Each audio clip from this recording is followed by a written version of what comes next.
following announcement has been paid for by the WZWA Network. Hi, everybody. This is former WWE superstar Al Snow. CW Anderson. Sean Oliver. My name is Eugene. And you are watching the Insider's Edge podcast. Now get on the train. Ladies and gentlemen, welcome to the Insider's Edge podcast here on the WZWA Network in conjunction with Blue Wire Hustle. I'm your host, as per usual, with the most on the West Coast, California in Fury. Great to be here again and here tonight. I am, this morning, technically for me, and this morning for him as well. I have the opportunity here to talk to somebody that, as far as me being a wrestling fan, means a hell of a lot to me, because when I saw my first WWE show here in Perth, Western Australia, many years ago, this was in fact the second pro wrestler that I actually ever got to meet, just after Doug Basham. But it was a thrilling experience, and to come full circle here today and have the chance to talk to this man right here, former one-time Impact Zone Wrestling Heavyweight Champion, two-time Heartland Wrestling Heavyweight Champion, former WCW and three-time WWE Hardcore Champion, and former two-time WCW World Tag Team Champion in the Mamalukes. He is the one, he is the only, Johnny the Bull Stamboli. How are you, my friend? It's a great entrance. Thank you for that. When we were talking before this, you mentioned you met me when you were like 15 in Perth. I thought it was when I was with WCW, but you just kind of refreshed my memory there. It was when I was in WWE. So, right. I wasn't injured then. Yeah. Okay. Oh, okay. Then no worries. There we go. We've uncovered that one there. But yes, when you guys came to Australia in WCW, the Perth show unfortunately got cancelled. So yeah, that was a real right. kick in the guts. But I have had several producers from WCW give me their apologies for that. So okay, well, good. But Johnny the Bull, first and foremost, before you even got into the wrestling business, were you a wrestling fan? I was. I grew up on Ultimate Warrior, Hulk Hogan, Macho Man. In the 80s, they had the cartoon that came on Saturdays. I watched that. My favorite was Ultimate Warrior because he pressed everyone, and that's why I tried to press everyone that I could, everyone I could, because Ultimate Warrior used to do it. So, but 80s. I grew probably from the time I was 6 to about 13, and then I started focusing more on sports in high school, and then I got back into it, watching it again around 17 or 18. Right. So it was a brief. I only stopped watching for a couple of years, but I always watched wrestling. Me and my brother used to practice on each other. He'd eventually put me in a suitcase and throw me down the stairs. That's fantastic. I love those stories of when you're younger, and wrestling fandom with your siblings is a reason to torture them. So it's always fond memories, cherished memories. But okay, you had a break from watching. You got back into watching it when you're in your late teens. But when moving forward into your 20s, how did you go about trying to get into the business? Well, when I was 18, 19, I worked out at this gym called it was called Main Event Fitness, and Sting and Lex Luger owned it. So all the WCW guys were in there working out, and I met a lot of them, like Bagwell, DDP, a lot of the power plant guys like Horseshoe, who was Luther Reigns in WWE. He was actually, when I saw him, I was 18. I'd never seen anyone look like that before. He was shredded, tall. Like I couldn't believe it. And then I met the Steiners. But DDP had a lot of influence on getting me to try out. He was like, because I was 18 years old. I was kind of a bad kid. I was actually, no one knows this, but I had a little marijuana growing facility when I was 18. Right. So I got stabbed and robbed. This was in Atlanta. I got stabbed here, scar Fuck. right there. Got stabbed here, got stabbed here, and I got stabbed here. So that I got out of it immediately. I was like, yeah, this isn't for me. So DDP was like, you got a great look, kid. You should go try out at the power plant. So I went through the tryout after I healed up, and there were 20 people in my tryout, and I was the only one that made it. I mean, that was usually the way it went, whether it was Chuck or, anyone else. They try to weed out the people that didn't really want to be there. So I really wanted to be there. So, I mean, at the end of the day, Sarge that ran the power plant, I broke my rib, hitting the ropes, threw up. We're doing thousands of squats a day, push-ups, sit-ups, freestyle sprint. I mean, it was the trial that they made us go through then is what they do today doesn't compare to, because they really want to break you, because they want to prepare you to be on the road and traveling, which is a whole another animal. But at the end, they had me kicking my legs and my arms back and forth, saying I'm a dying cockroach. and then I got the invite back to go train for, I think I was on TV by 9 to 10 months later. Wow. Once Paul Orndorff took it over. But a lot of people don't know this too. The power plant was more like Joe the Assassin. It was kind of like a money grab for him, because they would advertise and then they would charge people $250 cash. So there's no way to keep track of it. Right. And they would try to break you, because they didn't want the office to know how many people were coming to try out. So they were pocketing that money. So they really tried to just really break you down and make you quit. Right. So that's if very. you got through that, then you were in. Wow, I'd never heard that story before about them pocketing cash. It's really interesting. But yeah, we've had Lash LaRue and Alan Funk on the show and Chuck on the show, and the same story rings true every single time. By the end, there's one, maybe two, if you're lucky, out of all those people: ex-football players, ex-Marines, other sports fields. They can't hack it. So to be able to make it by the end of it, that's massive props to you and all of the guys. The proof is in the pudding, because I believe everyone that came out of that, especially during that time, they were gold. Everyone was great that came out of there, as far as I'm concerned. And I want to get to your debut, and I believe this is correct. I could be wrong. Sometimes the internet lies. 28th of September, 1999 in Rome, Georgia. You debut on WCW Worldwide in a loss to your boy Chuck Palumbo, who's looking a bit like Tarzan at the time. I remember. You remember that? So please tell me a little bit about the first outing that you got to have, and it happens to be on WCW television. Well, it was Wrestling Chuck, who is a great friend of mine still to this day. We still stay in touch and talk. But he was just starting to use that super kick. So the match was going great up until the finish, where he kicked me with a super kick, and it knocked me out. Like I was out for two or 3 seconds, and luckily all he had to do was cover me, because I was out. And we still joke about that, because it's better. It was later on. He knew how to control it.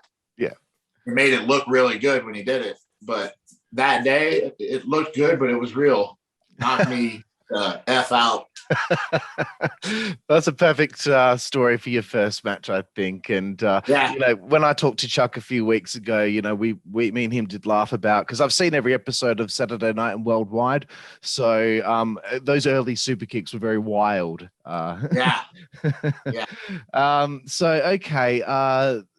Just wanted to bring up the next. Just to make it clear, sure. It wasn't all Chuck. I told him I like to feel things. I told him to lay it in, because I don't I want to, if I'm selling something, I want to, I don't want it to hurt, or knock me out, but I wanted to feel it. Absolutely. So we had that conversation before. Yeah. But so he was a little loose with it. That's exactly right. And I know the next match that you had, and this is like really interesting because I remember during this time period, there was a major influx. This is like September of 99. This is just before Vince Russo comes in. Major influx of power plant guys being brought up by Jimmy Hart to be on Saturday night and worldwide. You're one of the rare ones, though, at this time period that actually soon after you show up for, with all these other power plant guys, you end up going on to, Nitro and Thunder with Vito. But so the other match you had before all that took place was the 26th of October, 99 on Saturday night in San Bernardino in California against Elix Skipper. So 2 matches out of the gate. Then all of a sudden, Vince comes on board. Vito is hired. He comes over from ECW. Next question was, when did you first meet Vito? And whose idea was it to do the Mamalukes and put you guys with Tony Marinara? It was Vince Russo's idea. And Vito's, good friends with Russo. Yeah. I wasn't involved. They just asked me if I wanted to be a part of it. And, that was my way in. So, and I already had the Johnny the Bull. I came up with the Johnny the Bull character because I like Rocky 1, where he had the leather hat. Yeah. And he bounced the ball when he walked out. And then, of course, I'm a Taurus. So that's my birth sign. So Johnny the Bull. And then, I like mafia movies. So, that's kind of how. And then I had the De Niro face, So it made sense. So they asked me if I wanted to be a part of it. I was like, yeah, absolutely. So sign me up. And then, before you know it, we're tag team champions. Yeah, it was a real whirlwind for you whilst all the other power plant guys go through several months of working with each other on Saturday night. I just thought it was interesting that out of the bunch, you got picked out first by Vince Russo to be put onto TV. Yeah, I thought this little story was really entertaining. You're feuding with Disco and Lash LaRue. One thing I wanted to talk to you about was that there was all these backstage things with you and Vito that they would put together. And one thing I loved very much was there was a scene where you and Vito, I guess you're in a hotel room, and Disco has probably set this up beforehand with these girls, that you're cooking some Italian food for the girls, and you're complaining to Vito about the onions. He's putting too many onions in the sauce. Yeah. And when I watched this back, right at the end of the segment, you're both tied to the bed with the sauce all over you. You're saying over and over again, and I thought this is how the segment was going to end, and I wish I was in the room beforehand to say this is the final sentence that should be in this segment. You're saying, Vito, and he's going, shut up. I really wish you said, Vito, you were right about the onions. That would have been good. That would have been perfect. Yeah. I can't remember what ended up being said, but oh man. I don't remember either. I remember the scene, but I don't remember the actual verbiage. Right, yeah. Yeah. Anyway. That was fun. We did a lot of good things with that. Tony Marinara, he unfortunately he had he got the concussion. I don't know. Did you see the segment where we were shooting live and he just passed out? No, I've seen everything, but I don't remember what happened. So we were shooting a segment. It was me, Tony Marinara, and Big Vito, and I think was it Mean Gene that was? Maybe it was Mean Gene that was interviewing us. Hold on, let me close my door.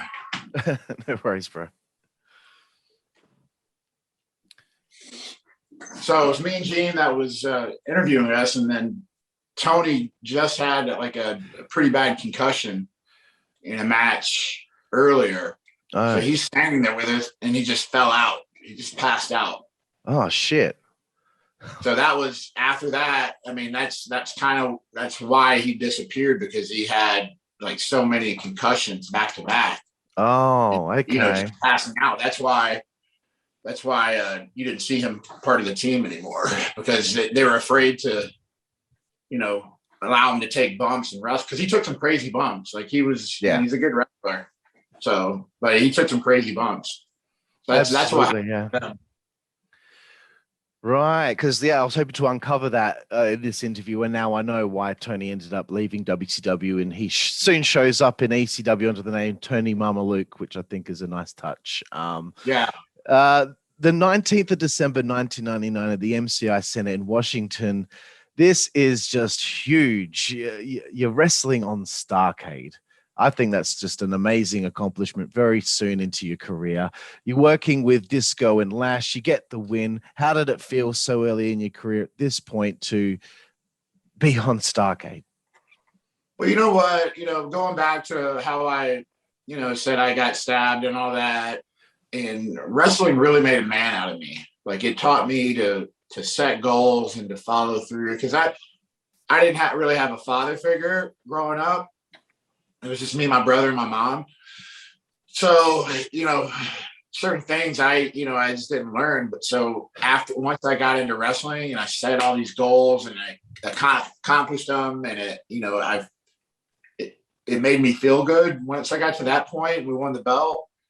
I mean, it was euphoric, because I thought, like, at that point I made it. Like, this is it. I was 20. I think I was 19 or 20 years old. Wow. So to be on TV, to come where I came from before, always my granddad was a chief of police of the area that I was in. So I was constantly racing my cars, getting arrested, but I would get bailed out because, they were like, your granddad's Louis Massey. He's a chief of police. Why didn't you tell me? And I'm like, well, I'd rather go to jail than tell him. It was nothing major, nothing major, but it was just like so many things started happening up until the point that I got into wrestling, that wrestling really turned my life around and made a man out of me. So once I got to that point and I had the belts, because everyone doubted me too. I was like, yeah, I'm going to be on TV one day. And, they see people coming to the power plant, come and go. It's like a revolving door. Everyone says they're going to be famous, blah, blah, blah, and I got doubted up until that point. And then now the same doubters that were, that doubted me were now my best friend. Of course. so yeah, it was a good feeling all around. Absolutely, man. That's such great vindication for somebody. For many years, some of my friends didn't believe in me that I would ever be the lead singer in a rock and roll band. And eventually I finally did have that first gig and they all were there. So it was vindication for me to prove to them that, hey, I could do it. It just took me a while to get there. So that's cool, man. It is a great feeling. And, so you wrestle on Starrcade. You work with the Harris Brothers, Sold Out 2000 in Cincinnati, Ohio on January 16th. But this leads to, as we've alluded to, 2 days later, January 18th, becoming the WCW Tag Team Champions after defeating Crowbar and David Flair on Thunder in Evansville, Indiana. So that is just awesome, especially for Vito as well, right out of the gate. You guys have been together a few months. You're the Tag Team Champions. I want to ask you about your fondest times with Vito and what you feel you learned the most from him. Well, I learned that was some of the funnest times, even though it was all new to me. But Vito taught me the psychology, because a lot of guys, they learn. I think I learned the opposite. So a lot of guys learned by coming up in the underground, backyard stuff, or just the indie scene, and then they work their way up, whether they go overseas, and eventually they're on TV. So they've learned psychology, or if they're like second generation or third generation, they've grown up in it. So I didn't really have that going for me. So Vito really taught me the psychology of when to do this move, why you did it, whether you're working a body part or, so that was probably the best thing that I learned from him. And that went on to WWE as well. I mean, it always, because I think my last match was 2015 against Hurricane when I was Relic, but we'll get to that later. But yeah, it really taught me the psychology of a match, because I came in, went through the power plant, and I was straight on TV, and I'm learning on the fly. Like, I'm learning as every match. I would go back and watch my matches, and I would watch everyone else's matches and watch what looked good and what didn't look good. And I would try to work on that. I would run spots at house shows, or I'd go back over to the power plant and I would work on, something that I didn't like, to try to make it look better on TV. We'd record it, watch it over, record it, watch it over. So, I mean, there was a lot of work behind the scenes going into it, not just going to TV and working. I would always go back to the power plant and practice, even though I didn't have to, it wasn't required for me. Right. Awesome. Yeah. Well, that's a great way to go about it. And as from my perspective as a fan, when I was watching at the time, to me, I guess it's kind of like a credit to you and your ability, because I never noticed anything that, like, you were really green and that you were very inexperienced. You were learning kind of on the job. So, like, as far as I'm concerned as a fan, like, even when you're still learning along your journey, it was seamless to me. I didn't notice. I thought you were great the whole time. Yeah, well, thank you. Vito used me as, because he was, he's been in the business longer than me at that point. He's a veteran. So, and I was the young guy. I can, you only have a certain amount of bumps in your life, in your career with wrestling. Yeah. So, I thought I was indestructible at that point. Nothing could hurt me. So I'll go out there and take all the bumps, and then Vito would come in and clean house. So I would take the bumps, fight back, and then make the hot tag, and then he would come in and clean house. Yeah. Cool, but man. You taught me a lot. That's great. There's a time period where you got, I'm skimming ahead a little bit here. You two are split up during this period as, you two are made co-hardcore champions. Vito becomes a sole champion on the June 9th edition of Nitro in Billings, Montana. How did you feel about splitting at this point? Were you confident to go out by yourself at this point? How did you feel about that? Because I feel like the Mamalukes probably shouldn't have been split this early, but I wanted to stay in the Mamalukes and keep it going, because there was so much, it had so much potential. And I was still learning the character. I wanted to polish up the character, my accent, my, talking ability. But we never got to see that come to, fruition. Absolutely. Yeah. Cut off early. Yeah. That's what I thought too. I knew I was ready. I mean, I'd wrestled enough singles matches up until that point, but there's still a lot of work to be done and a lot that I was learning. So, I mean, I wanted to keep the Mamalukes going as long as I could. Yeah, one of my favorite tag teams, that's for sure. I wanted to again move forward to July 3rd, 2000. You defeat Terry Funk on Nitro in Charleston, West Virginia. That's a pretty big honor to have the chance to work with Terry Funk. Could you tell me a little bit about working with him?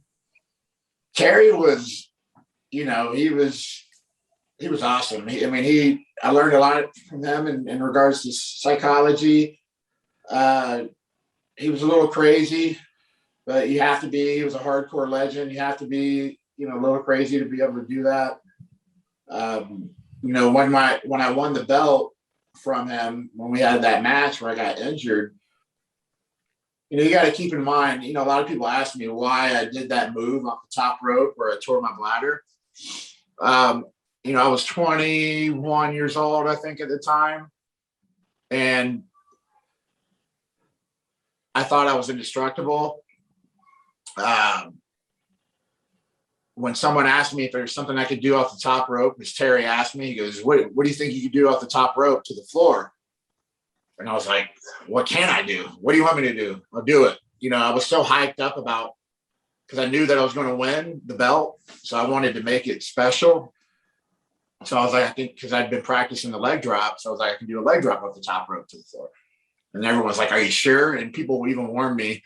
I think Alpha Funk warned me. A few other people warned me, and I'm like, "Nah, I got this. I got this." So the thing is, if I would have peed before I went out, like I had a full bladder. Oh shit! Okay. Yeah, so if I would have peed before I went out, and I probably would have injured myself a little bit because it shifted my pelvis the way that I did.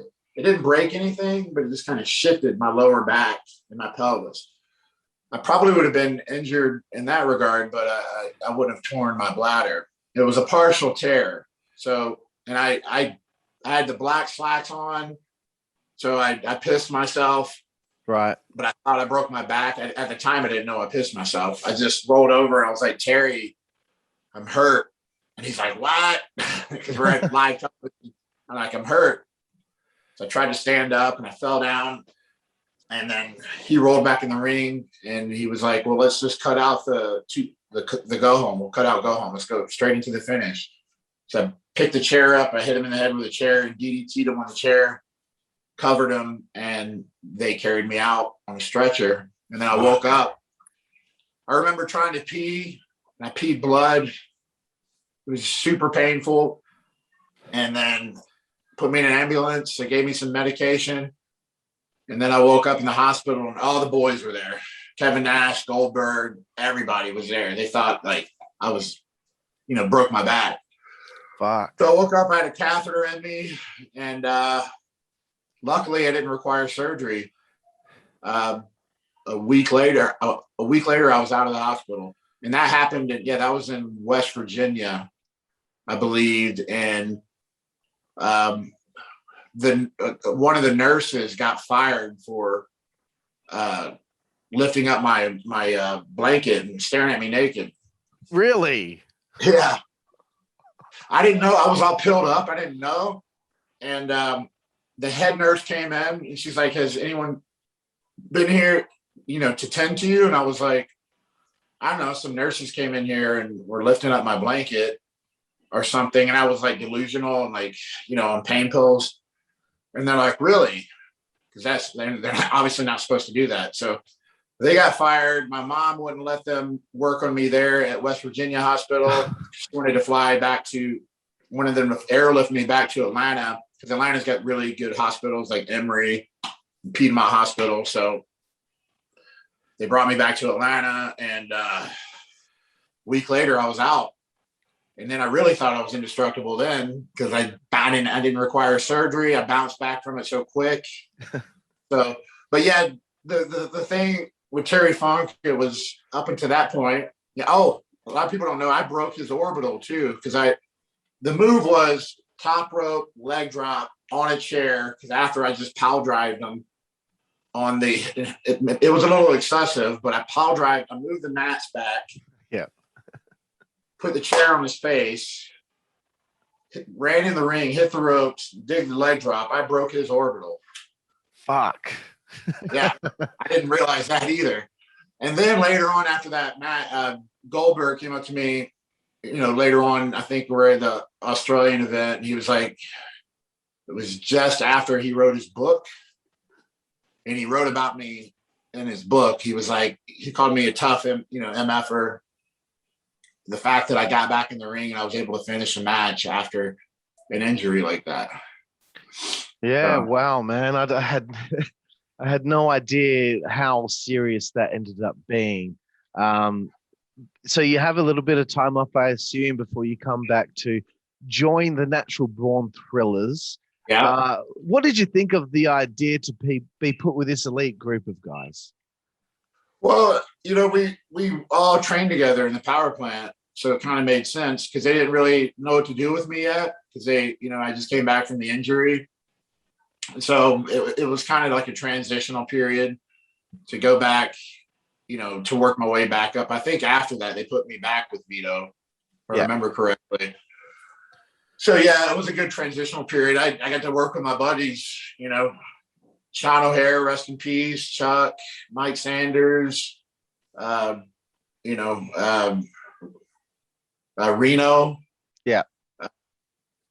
He's a tough MFer too, Reno, by the way. I still talk to him every once in a while.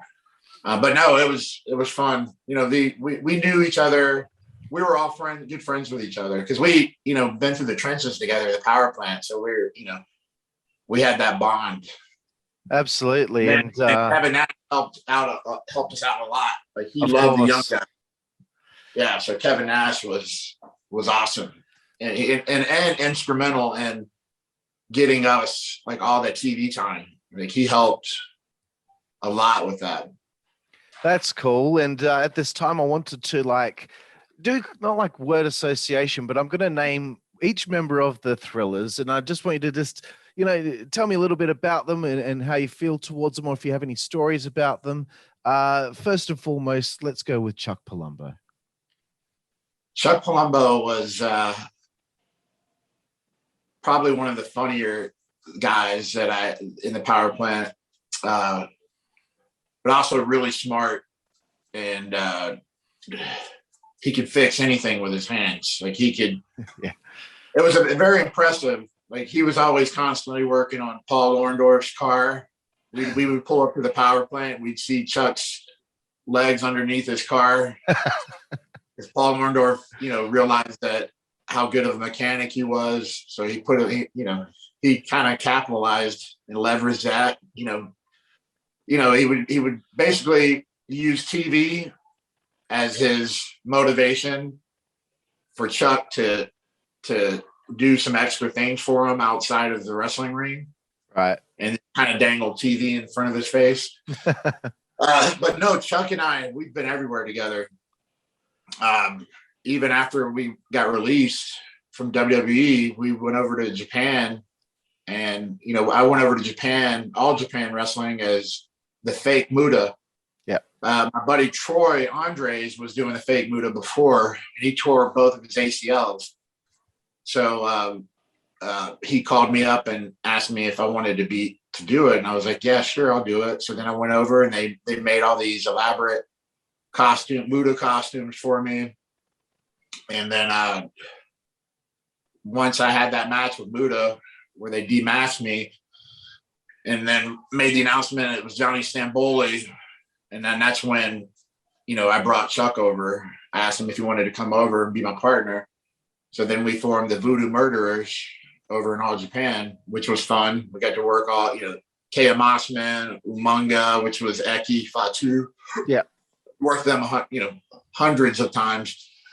And then Chuck and I went over to Italy and then Mexico for CMLL. So we for some reason, always, just like he was my first match, we always, for some reason, always gravitated towards each other. So awesome, bro. Yeah. No, you two seem like quite synonymous with each other in your careers.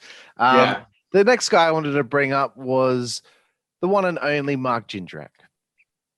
He's another one. He's one of my best friends still to this day. We really hit it off. We were in the power plant. We both lived in Atlanta, Georgia. We had the same group of friends outside of wrestling. So we really, we really liked each other. Like we were boys. I think he's up in Syracuse now with his wife and his kid. But he's another one that I gravitated to. When we went to Mexico, not a lot of people know this, but when I went to CMLL and then Chuck got hired back to WWE and I needed a partner. So I called up Jindrak. I was like, hey, you want to come be my partner in Mexico? And he was like, hell yeah. So obviously we need to make him Italian. He's gonna be my partner. So that's how he was called. That's how he got the name Marco Corleone. Yeah. In Mexico. And then they wanted me to move to Mexico and stay in Mexico. I didn't want to do that. And he ended up staying for 9 years and made it a big run out of it, and was the only American heavyweight champion at CMLL. But he wouldn't have made it there if I didn't. So, excellent, bro. Yeah, no, he has had the shoot. Yeah, no, he has had quite a lot of success over there. That's awesome, bro. The next guy I wanted to bring up, may he rest in peace, Sean O'Hare. Man, he's one of the toughest guys I've ever known. I thought I was tough. He, another one that I was best friends with at the time. We traveled together. We went to wrestling camp together. We had the same group of friends in Atlanta. I've seen him get in bar fights with multiple people and control the fight. Like 3 or 4 people, he's knocking them out. Like I've never seen anything like it. So, I mean, we would always room together. So we've probably torn up 20 hotel rooms because we would get in there drunk and start wrestling each other. And he would ultimately end up winning. He'd have me in an arm bar or something, and I wouldn't tap. He's like, tap. I'm like, no, I'm not tapping. I'm like, F you, I'm not tapping. Finally, he would just get frustrated and let go. And then, he got the best of me, but I'm like, is that all you got? And then I would, we were like brothers. I'd jump back on him and we'd go, we'd tear the hotel up. I mean, it was back then, WCW they covered all the costs, but, I'm sure we got heat from it. But now he's another one of the toughest guys I knew. And, it's sad how he left everybody. I don't want to get into the details of it, but suicide is no joke. And I think he held a lot of stuff in that if he would have, let it out earlier, that he would still be with us today. But, rest in peace, Sean O'Hare. But he was one of the toughest guys I've ever known. Absolutely, bro. Yeah, without a doubt. I always thought to myself, that is one guy I would never mess with. He had so much potential. Absolutely. And when he came over to WWE, I was very disappointed with how they handled the whole thing. Yeah. Anyway, moving from Sean, Mike Sanders. Mike Sanders was funny as hell. Like he was, pretty much the life of the party everywhere we went. He was great on the mic. He was a good worker. Worked hard, just like everyone that made it through the power plant. We all worked hard. He wasn't the best worker, but he was solid, and he was even better on the mic, which elevated him to the position that he was at. He wasn't as good as a friend to me as Sean, Chuck, or Jindrak, but he was, we all had that bond, that brotherhood bond from being in the power plant. But yeah, he was talented. He could have, if WWE would have taken him on, he probably could have done some big things because he was just so smart in the industry. Absolutely. That was another missed opportunity. 2 more to go here for word association. Sean Stasiak. Sean Stasiak I didn't really, I liked him, but I didn't really understand him. He had a quirky personality. He was a good worker. Obviously, he was second generation. He's probably misunderstood. And he left WWE because he was recording conversations with him, and that got him a lot of heat. So when I heard that, I just kind of kept him at arm's length. You know what I mean? So, and he always had this weird joke about gorilla, like something gorilla. He'd always go gorilla.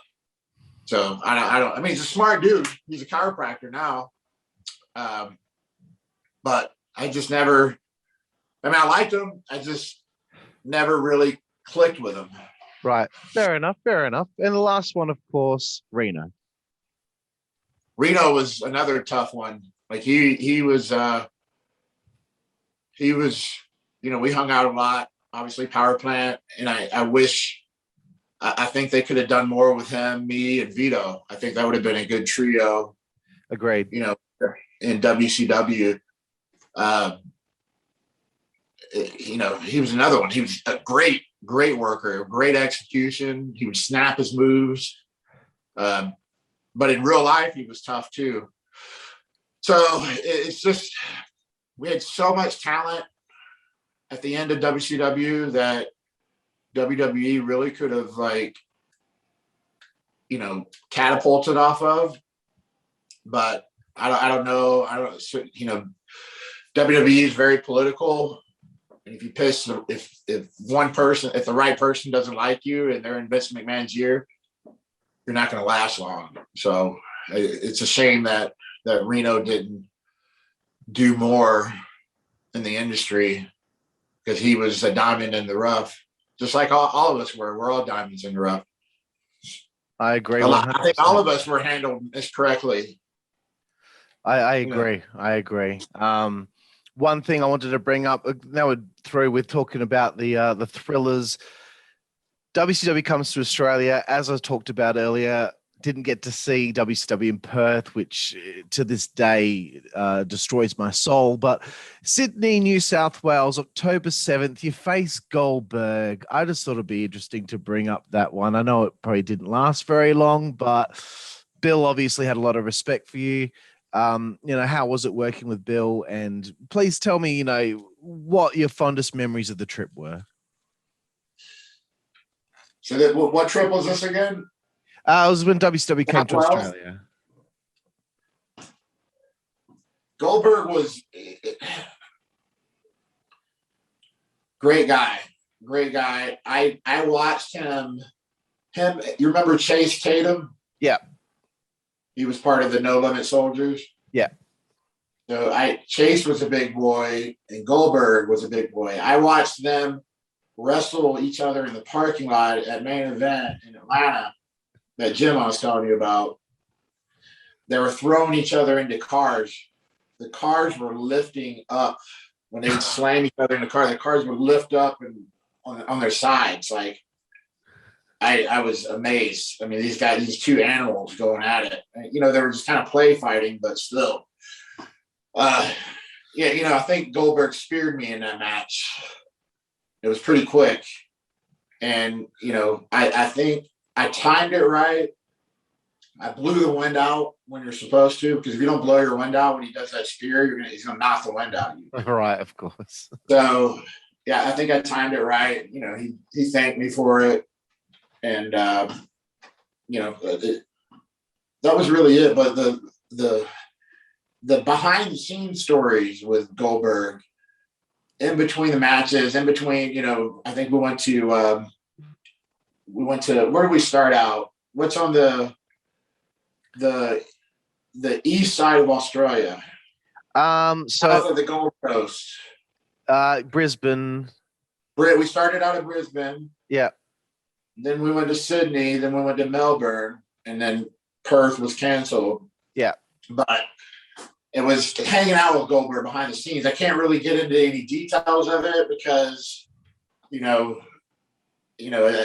that's certain things are better to be left unsaid. But he was a good friend, good guy. I wish I got to work him more, but that was when he was going through, who's next? You're next. Like anyone that was working him wasn't going to last long in the ring. Maybe a minute tops. Yeah. So it's not like you're not going to get, what's the word? You're not going to get a rub from him. He's going to kill you. So, that's cool, bro. It's not like wrestling Terry Funk where he's going to make you look good and he's going to elevate you. Goldberg's just going to kill you. And that's it. So. Excellent, bro. So you reunite with Vito in January of 2001. The band is back together finally now, and you feud with the Thrillers. You also work with Mike Awesome and Lance Storm on March 3rd in Knoxville, Tennessee on Nitro, but 23 days later, WCW is sold. I wanted to ask you, when did you first hear the company was going to get sold? I think we're all at the power plant just kind of practicing around. And I don't remember the name of there was another company that wanted to come in and buy it. Fusion Media. Yeah, that's it. Fusion Media. Yeah. Yeah. So they wanted to buy it, but then I think we lost our TV spot on TNT. So then we lost 70% of our value. And that's when Vince McMahon saw the opportunity, stepped in and bought it for cheap. I didn't really know for certain until I saw Shane McMahon in Panama City Beach. Oh God. Okay. Yeah. Yeah. But Shane McMahon was my buddy. Like even before that, I've ran into him at some clubs in Atlanta and, I knew him before. So he really liked me. I really liked him. So he was part of a lot of the success I had in WWE.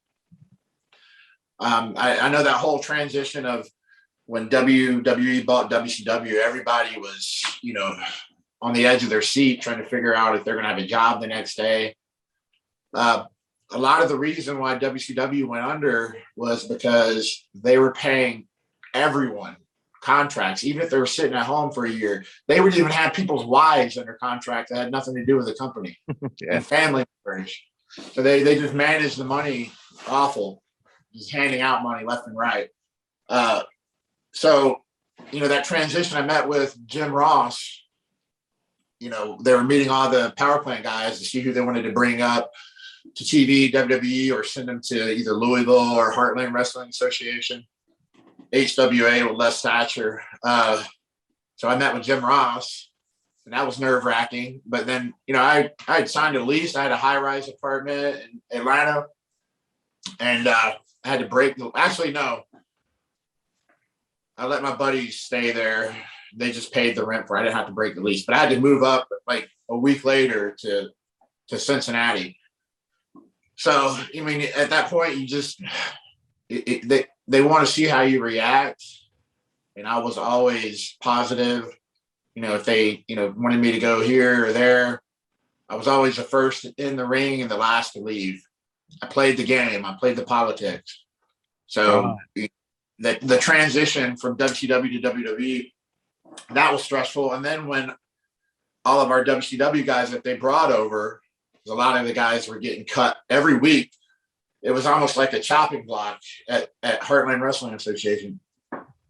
It had me, Elix, Lash, everybody. And then one by one, they're cutting people left and right.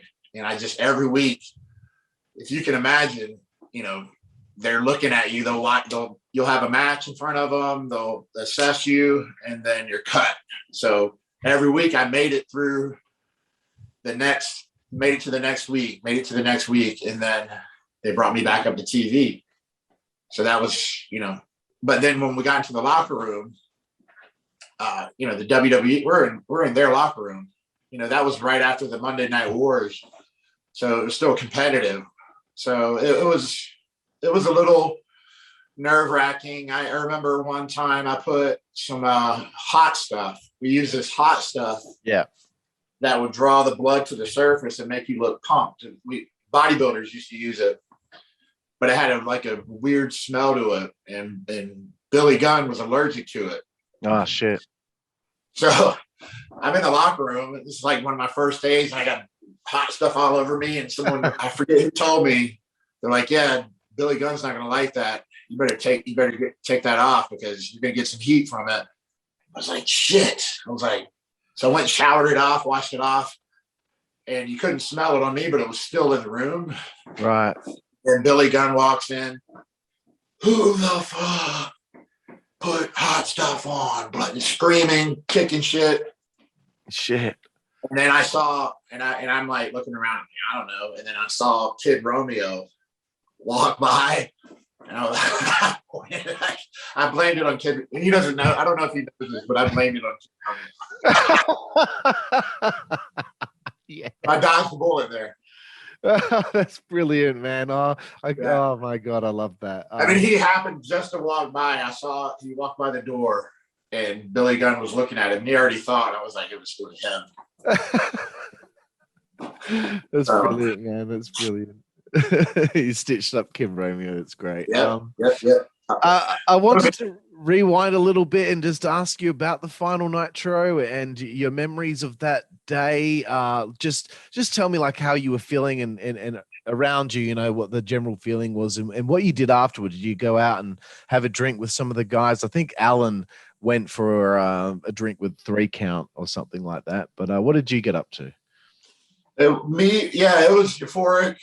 It was exciting, and at the same time, we had anxiety because we didn't know what was going to happen next. So we just made the best of it. We all went out and partied that night. It was me, Sean O'Hare, Rey Mysterio. I got a picture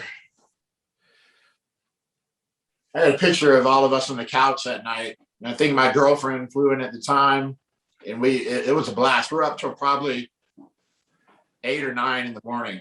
Wow. So yeah, get the clubs that we went to, but it was, I think it was Club La Vila in Panama City Beach, because that's where the show was. Right, of course. So yeah, no, it was nerve wracking and exciting at the same time, because we knew that some of us were going to go to WWE. We just didn't know who. Right. So, and I always had that confidence in me. I always knew that, just because, I was in great shape then. I had a great look. Like I just felt like I always thought that they would choose me for something, and they did. Yeah, because you definitely would have had the look that Vince McMahon would like as well. So yeah, another question I had before I start really digging into this WWE portion. Were you a little hopeful or disappointed, or that Vito, we hopeful he's going to come in, and we disappointed that he wasn't brought along? Yeah, I was. But at the same time, I was happy that I got an offer, because I didn't know what I was going to do at that point. I mean, that's all I knew. I thought, when you put all your eggs in one basket, which you shouldn't, but I had put all my eggs in one basket. So I didn't know what I was going to do. So I was more excited. It sucked that Vito didn't come, and a lot of people didn't come, but at the same time, I was just grateful that they brought me over. Absolutely. And when I spoke to Alan Funk, he talked about the fact that you had a dark match with Rob Van Dam, which was on Sunday Night Heat in Birmingham, Alabama, and apparently it was really good on July 10th, 2001. Yeah. It leads to you being one of the rare guys that are kept around that didn't participate in the invasion angle, as we've alluded to earlier. Elix Skipper, Allen, Reno, Mike Sanders, Lash LaRue, Evan Courageous, Easy Money, and Shark Boy are all let go. And I believe Brian Adams also ends up getting let go at some point as well, despite getting the chance to be on TV for a few weeks with Chronic. Heartbreaking for a lot of these guys. And to be honest, a lot of them ended up leaving the wrestling business. Reno, Alan did a little bit with Lucha Libre USA and TNA, Sanders and TNA as well. Lash LaRue did a little bit here and there. I think Evan just left the business. But it seems like this was like a heartbreaking moment for a lot of guys, and like they just were done with the business. But anyway, just wanted to put that out there again. You were, again, one of the rare guys. What was the feedback for that match? Everybody loved it. It was the fact when I heard I was wrestling Rob Van Dam, I was relieved, because he's so good at making other people look good. And he could have been selfish, but he wanted, he really wanted me to get the job. So we had a hell of a match, and he made me look like $1 million. I always joke with him after that. I was like, because he was a veteran, but I was like, yeah, I made you, kid. I made you look good in WWE. I was like, he'd always laugh because of our match. So, I mean, he was already established, obviously. It was just a joke, but yeah. But no, I mean, that's probably the number one reason why I got position. At that point, if I had a bad match with him, I would have been cut. Absolutely, yeah. And that's a match I definitely would have liked to see, considering both of your athletic abilities at the time. You do spend that time in Heartland Wrestling. You become the heavyweight champion 2 times. I guess after that, you're finally brought to the main roster. It's the 24th of June, 2002. At the Gund Arena in Cleveland, Ohio, in a match with Tommy Dreamer. But then on the July the 15th, you debut on Raw, you win the Hardcore title, and then you lose it back to Bradshaw in a skit later on when you've shaken Eric Bischoff's hand. I don't know. I just found that to be an odd way to debut somebody. They win the belt, they lose it the same night, and then after that, I'll get into that after this. But what were you told about that idea, and why did it kind of just go to you were on Sunday Night Heat now for a long time? Did they not? Well, it was basically like a welcome committee, to WWE. Welcome to WWE. I get to meet the clothesline from hell. So, when I was talking to Bradshaw about it, everyone was scared of Bradshaw. And I told him, I was like, I want you to come with that clothesline as hard as you can. So I told him that. I was like, I challenged him.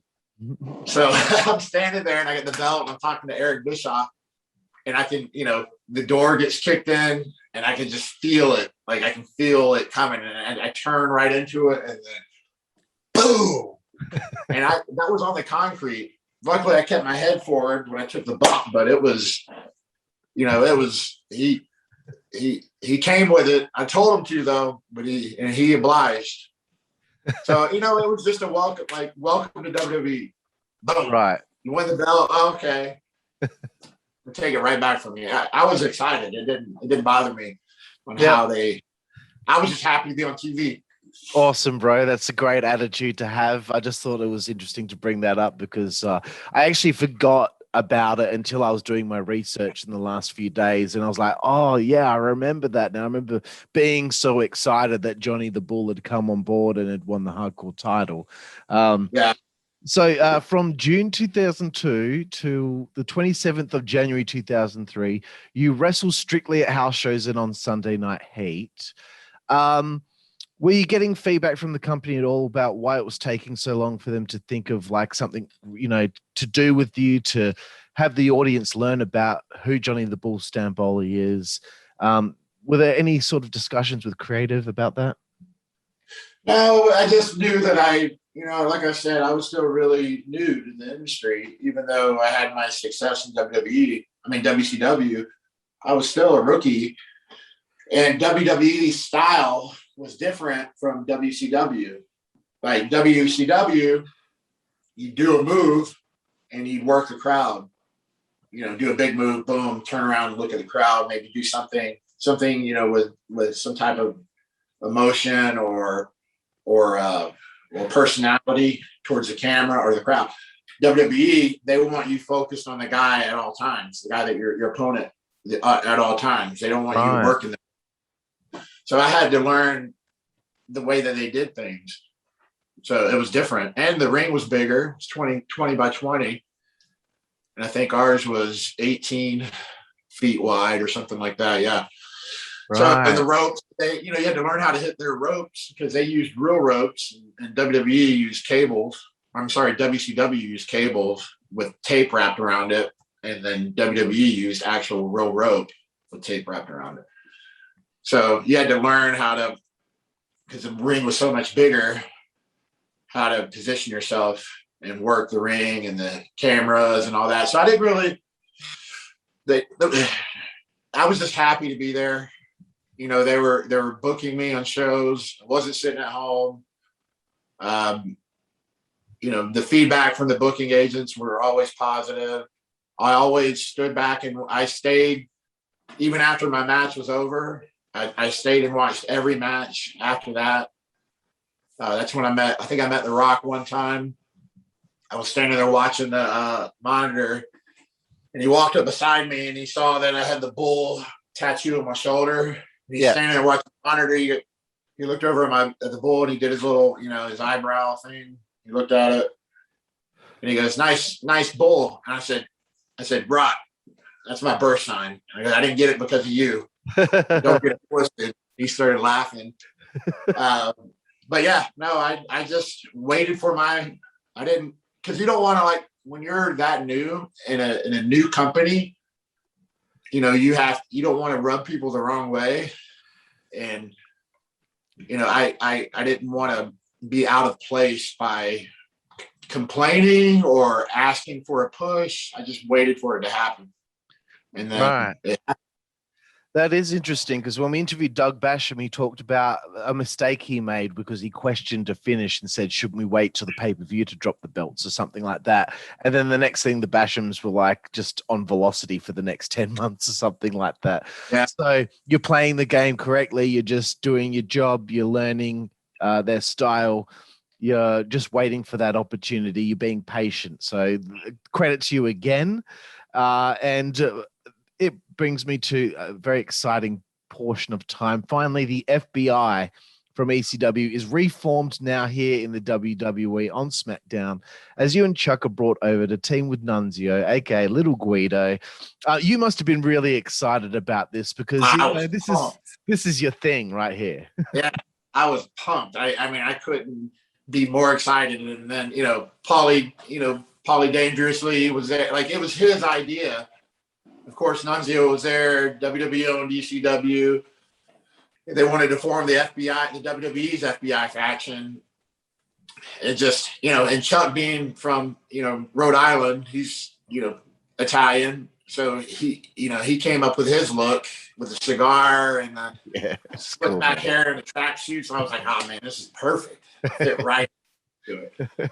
So I was beyond excited. That was probably my favorite time in my career, and it had so much potential because we were getting over. Yeah, like you can tell when you're working backstage. Like, at one point, everyone was coming up to us and they wanted to work us. They were presenting ideas to us. Top guys. They're all, you can feel it. You can feel the turning point when you start to get over, and you're working all the top guys, whether it's Taker, Kurt Angle, Brock Lesnar, Rikishi. So yeah, I mean, it was just, at that point, I really thought I made it. I was like, this is it. I'm here to stay for the long term. And then politics creeps in. We'll get to that. And the first guy that you guys are working with out of the gate is Rikishi. Nunzio's bringing in his boys to sort him out. Got to bring this up because everyone knows about it. You press slamming Rikishi was one of the most impressive feats of strength I think anyone has ever seen. No one's ever done that to him before or since. Tell me a little bit about that. Maybe you talked to him beforehand. Hey man, I want to press slam you. Maybe he's like, do you think you can do it? And you're like, yeah, I can do it. And what was the reaction from everyone backstage? So I was getting ready to wrestle Rikishi, and Rikishi knew I like to press people. So he asked me in the locker room, he goes, do you think you can press me? And I said, I don't know, let's try it. So we're in the locker room backstage, and I got up under him, and then this was the easy part, getting him here. The hard part was in the extension. Yeah. Popping him. So it's almost like a cleaning jerk, when you boom and then boom. So we practiced it backstage. I was able to do it. He's like, yeah, but can you do it in front of, 15,000 people or whatever? Because and live television, that's the difference. And I said, I don't know, I guess we'll try it. I said, if you call it, I'll be ready. So then we go out and, I think we walked out, all three of us. The ref pushed Chuck and Nunzio back. And then Keish and I got into it and rolled in the ring. He shot me off, gave me a bear hug. He goes, you ready? I said, I'm ready. So I headbutted him, sold my head because he's Samoan and he's got the hardest head. Yeah. And then he came back around and then boom. And then I remember just sitting there and like, please God, and then popped him and then slammed him. Then I had to sell my back because, he's so heavy, you have to sell the back. But after that match, Vince McMahon was everyone in the gorilla position, the go position, was standing and clapping. Wow. Vince McMahon, everybody was clapping. Vince McMahon came up to me, he goes, I want you to do that to everybody. He goes, I don't care who it is. He goes, I love real shit. He goes, that's real. because I want you to do it to everybody. So that day made me. That was Rikishi made me that day. Those are the days, like, I'd already had some success, but that day was the day. That's fantastic, man. What a great story there. And then I had everyone like Big Show. I tried to press. I just tried to see who I could press. So I was wrestling Big Show at a house show, and he called the press. I'm like, all right, let's play it. So I got him, I got up under him, and I was able to extend, but he's ass heavy, so I couldn't get my right. I used to throw up 315 military press, 20 reps, no problem. Boom, boom, boom. So I got him like halfway, and I couldn't lift him, so I just, improv. I just let him fall on me, and then he covered me, and then I kicked out. Oh, right. So, you know what I mean? If you can't get him up, then either you drop him behind or you make it a false finish. I just turned it into a false finish. Oh, fair enough. we were after that. I was getting ready to wrestle Brock Lesnar, and Brock, he's a amazing athlete, great talent, but as a person, he's kind of I don't know. Him and I never really hit it off. Pound for pound, I was the strongest wrestler by far. Obviously, he's a collegiate 2-time All-American wrestler. He's an amazing athlete. But he came up to me and I was getting ready to wrestle him. He goes, Vince told me to tell you that you can't press me during the match. I was like, what? I was like, Brock, you're beating me, right? And he goes, yeah. I said, so if I'm about to hit you with my move and then you end up beating me, I mean, that just makes you look better. You know what I mean? Because you're not beating some, worthless piece of crap out there. Yeah. So he's like, I don't know. That's just what Vince told me. So then I went over to Vince. Vince's like, I never said that. I want you to do that to everyone. So obviously, if Brock doesn't want me pressing him, I'm not going to be able to press him because it still takes 2 to be able to do that. Yeah. So, I mean, we had a good match. And I, went out there and we did business. Good business. I didn't complain. But he could have made me look better than he did. And that's just how it goes. Absolutely, man. Yeah, and I was going to ask you about Brock because I did watch that earlier, and I was really impressed with how athletic you both are and how you worked with each other. But I did notice there was no press slam, so that's a shame. Like someone like Rikishi's like doing the right thing, being like, "Hey, I'm going to help this guy, and he's going to be able to do this." Even shows like, "Hey, do you want to do it to me?" So it's a shame to hear that, Lesnar would be like that. But you guys are working with The Undertaker. I asked Chuck about this. I got to ask you about this because I was watching this all back in the day, and the FBI every week would just like, when you get heat, you're getting heat on people. Like they actually let you guys get heat on people. And, if you had a faction like that in today's WWE, that faction would just get killed every week. But back then, Paul Heyman obviously is working quite a lot behind the scenes to make sure that the FBI looked like a threat. And it seemed like you guys were actually of a lot of use, and what the stable did affected others, other storylines and everything. You're always actively involved in so many things. Different storylines, yeah. Absolutely. So, I mean, firstly, talk to me about Undertaker, but also Paul Heyman's vision and how he protected the FBI faction and made sure that faction was strong. Well, it wasn't only Paul Heyman. It was Shane McMahon. Yep. Shane McMahon loved us, and he's one of our buddies. So every time Shane McMahon was there, we would get written into the storylines. We would win. Booked to the moon. And then when Shane wasn't there for that week or whatever, we were off TV and this goes back to the politics of a couple people in the booking committee that we didn't really like each other. Right. So, when Shane obviously trumped everyone, but when Shane wasn't there, it showed. We could tell.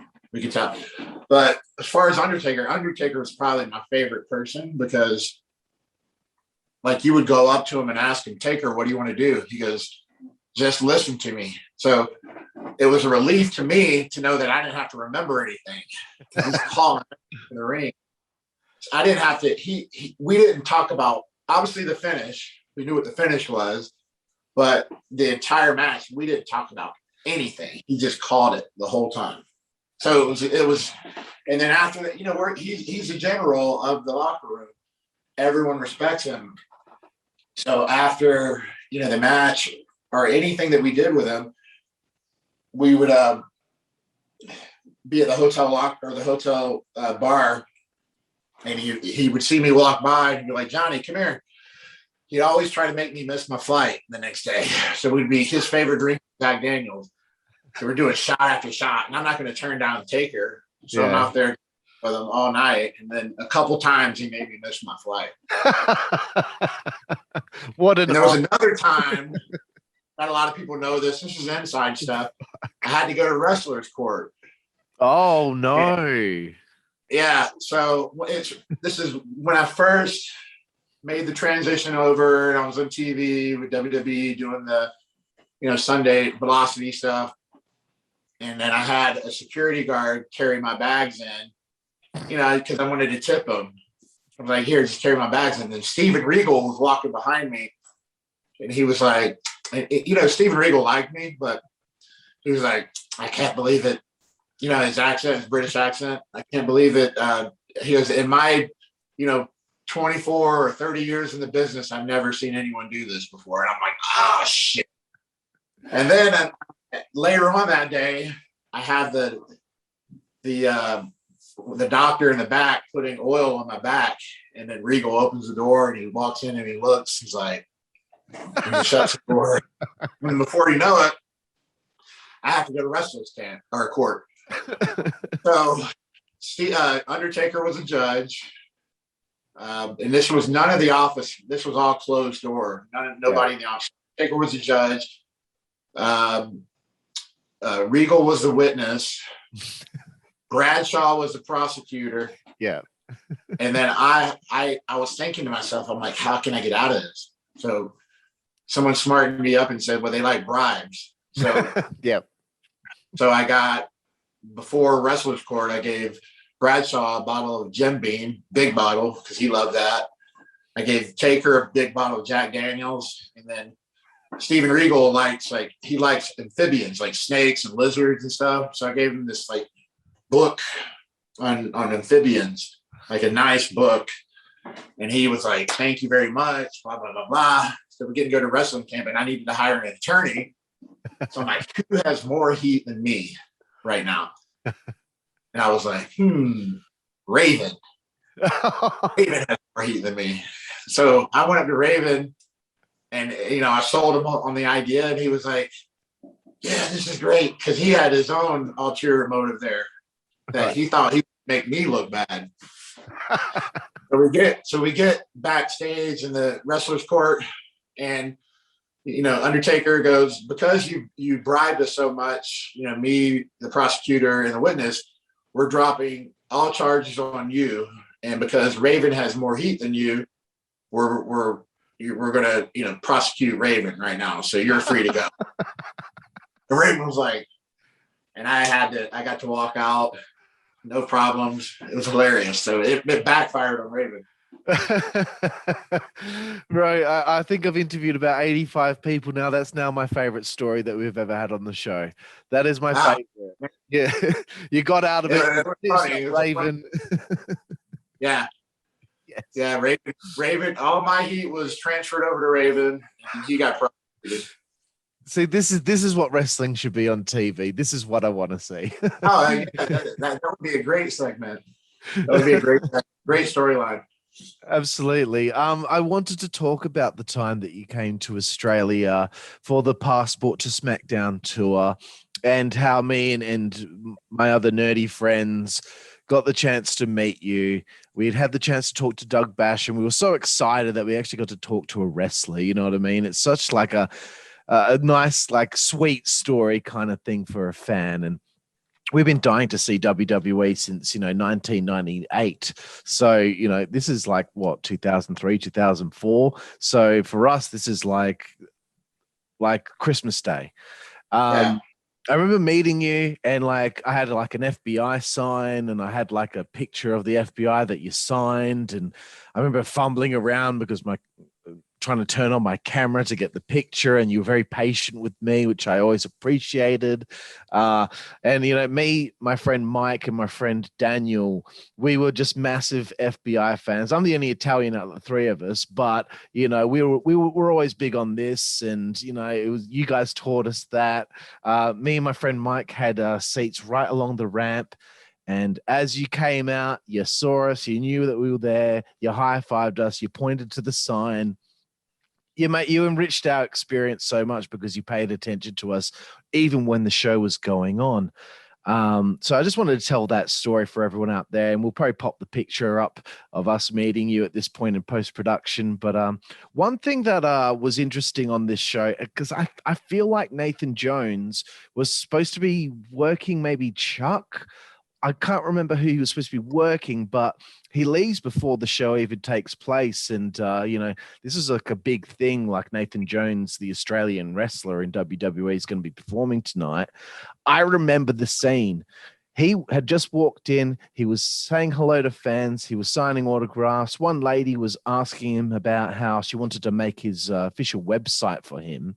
And he really wanted to have this conversation with her quickly, but one of the agents just kept on just nudging him. Nathan, we got to go. We got to check in. Nathan. And like I could see, you know, looking up quite high, that he was getting slowly but surely more and more ticked off. So I think I witnessed Nathan Jones make the decision, you know what, I don't want to fucking do this anymore. Do you remember anything about that? I don't remember about that, but I remember he was on a flight overseas and he was tired of the traveling and he started kind of flipping out a little bit. Nathan Jones he was my friend. I liked him, but he was definitely misunderstood and he was scary. Like some of the stories that he told me when he was in prison. Do you know how he went to prison? I can't remember. So he told me he went to prison because they robbed a bank and he was the getaway driver in a convertible. So he's 7 feet tall. I was like, what? I think you were the getaway driver. You stick out like a sore thumb. He's like, I don't know, mate. And then I'm like, all right, so you're in prison. And he goes, yeah, he was always fighting the guards in prison. So they would always, you know, come in with the armor and the shields to take him wherever they wanted to take him, and he would wait on him. So he would tell me all these stories, and I'm looking at him. And you know, when you're looking at someone in the eyes, and you know they're not all there, they can snap at any time. He was that guy. He could snap on you at any time, and I just think that, you know, the traveling got to him. And did you see the segment where the FBI jumped? Yeah. Nathan Jones, and then I took the top part of the stairs, and Chuck held his leg in between, and I smacked his leg made it look like we smacked his leg with the top of the chair, and I broke his leg in half. So that was the last time. We basically ended Nathan Jones' career in that match. Right. As a storyline, it wasn't, of course. So, but that's how Johnny the Bull ended Nathan Jones' career. But no, he was a good guy. But I just think he couldn't handle the stress of it all. And like in that one incident where you're talking about, he would get annoyed. Yeah, a lot of people scared of that. He was just trying to talk to this lady because she was trying to like offer like to make a website for him, and obviously didn't have one. So he was really trying to listen, but this guy kept on buzzing in his ear, and I could just, I was like, oh, like this isn't going to end well. Anyway, back to the FBI. The team was getting over, so over that the whack list. You're whacking everyone. I love that. Yeah. Especially love the scene where you have to have a sit down with Taker backstage. It's just like you're on the table with your arms all like tensed up with the lighting, and my shoulders look like boulders. yeah. Oh, it's great. And Chuck's sitting there with a cigar. just staring at them. I It's remember so that. good. Yeah, I'm a big fan of The Sopranos, so this stuff is just perfect. But Yeah. you know, obviously you guys are getting over so well that they decide to send Chuck over to Raw, and then they don't do much with him over there, and off he goes, and you're just with Nunzio now and a team on SmackDown. Why did they do this? It was working. You know, you guys were together for quite some time there. Why was this a decision that was made? Well, so here's what I think happened. Nobody knows this, but I'll give you an exclusive.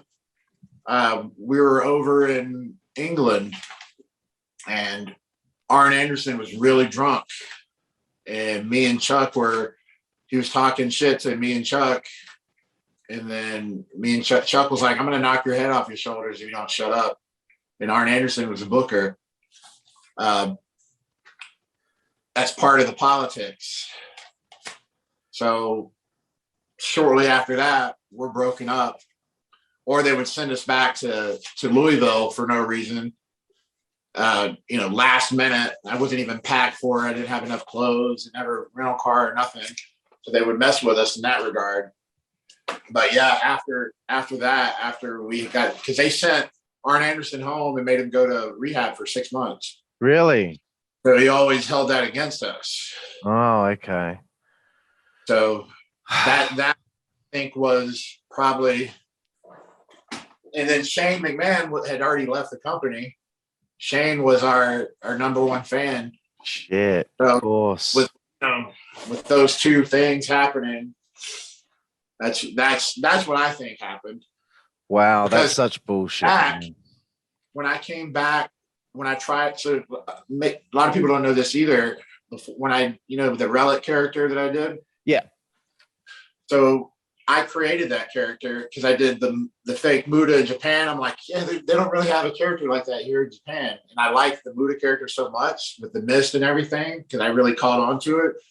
I was like, I wanted to create my own type of Muda character. So Andre over at AFX Studios in Atlanta, he does a lot of the Walking Dead, like graphics and some stuff for Triple H with his crown that one time where he walked out with a crown. He made that. He makes a lot of the belts.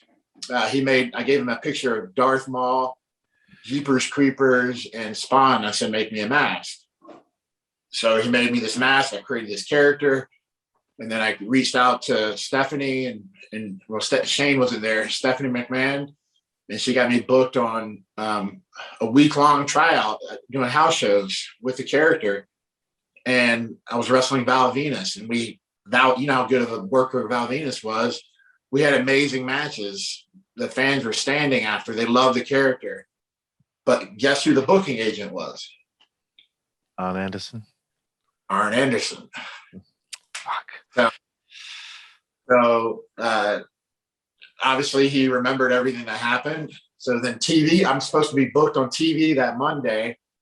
And then Stephanie McMahon tells me that Arn, the booking report from the shows over the weekend says that I don't really know the character. I need to work on the character more. So basically he buried me. He could have said, the fans loved him. He did great. But he buried me in Stephanie McMahon. And then that's why, because Vince looked at the character. They met. I met with Vince with the mask on and everything. He walked around and looked at me. He goes, I love it. And then he walked off. And then I was supposed to be on TV that night. And then I never was on TV. And then that's when I went over to TNA with the character. And then they dropped the ball on it too. Right. That sucks so bad.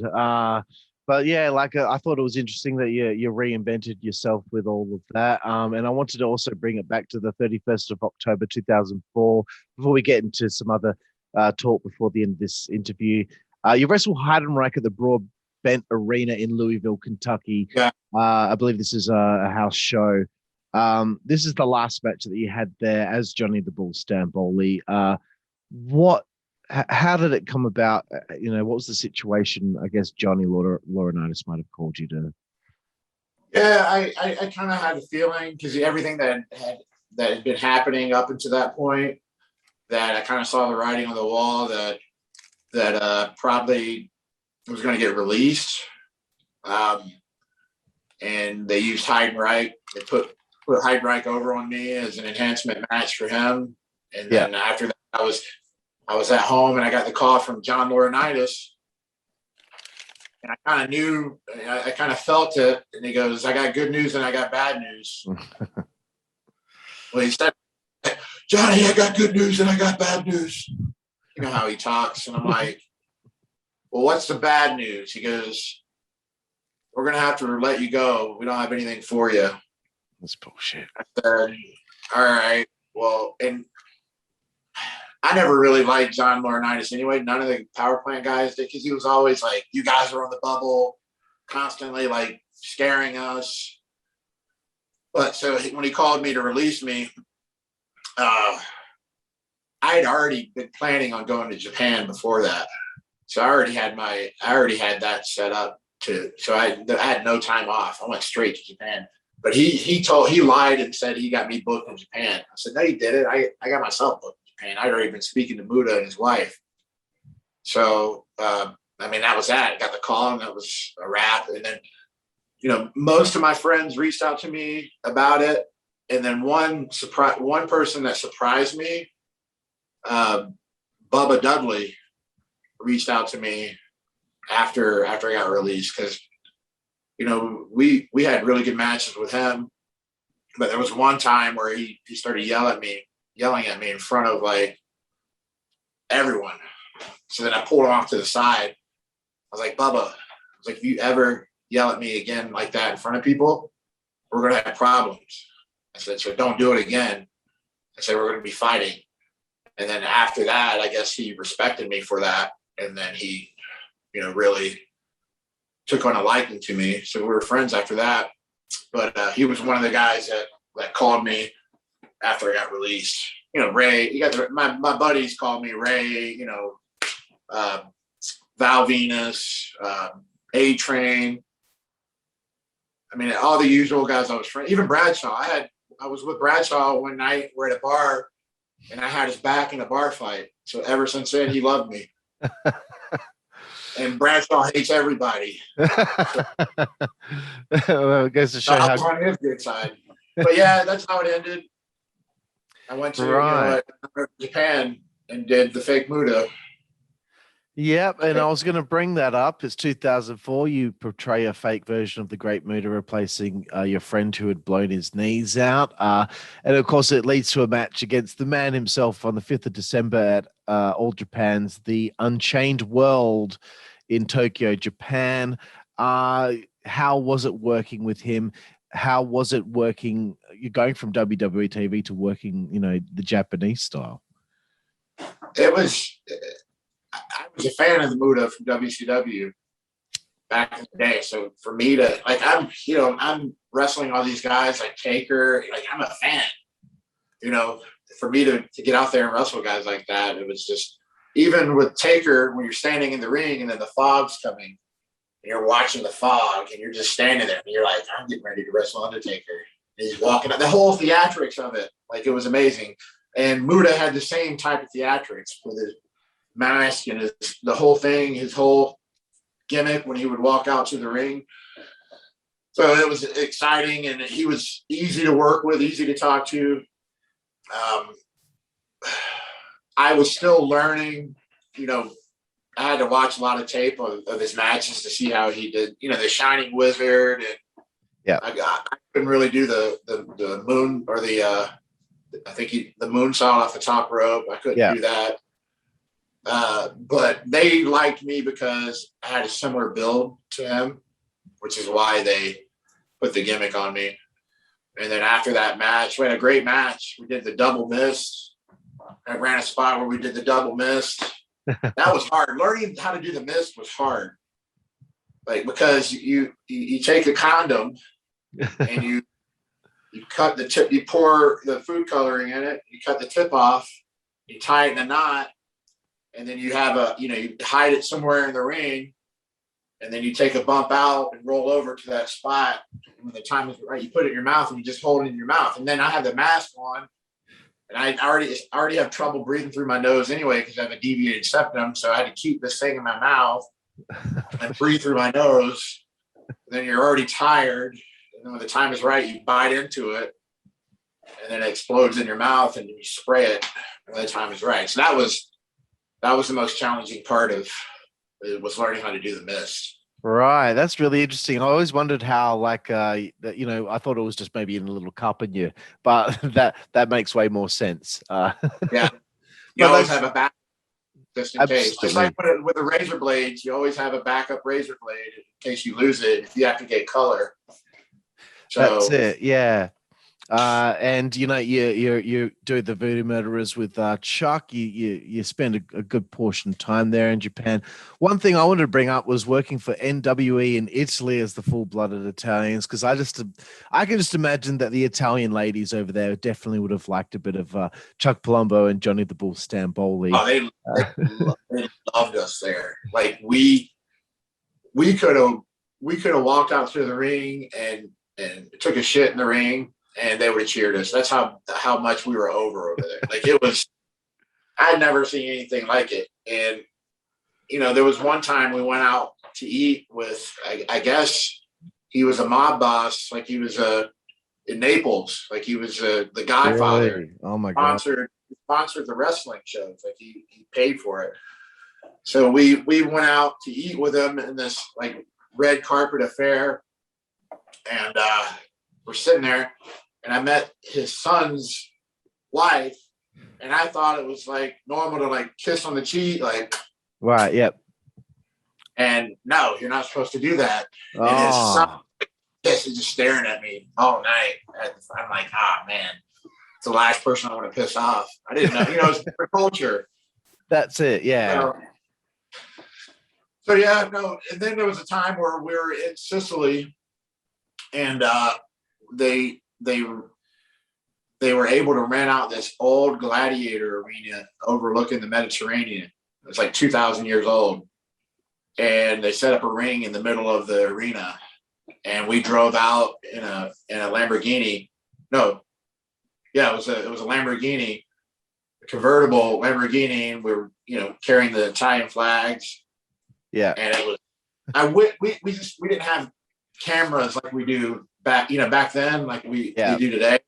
I wish I would have taken more pictures and videos of that tour, because that was fun, but the NWE got mismanaged. It could have been really good. I don't know exactly what happened, but it just got mismanaged.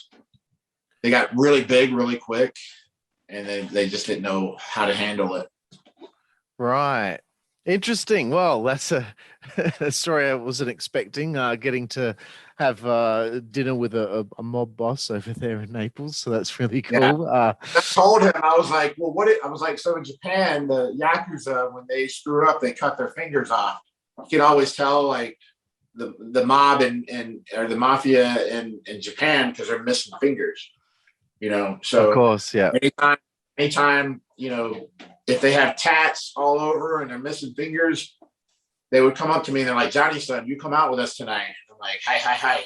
No problem. I go up with them.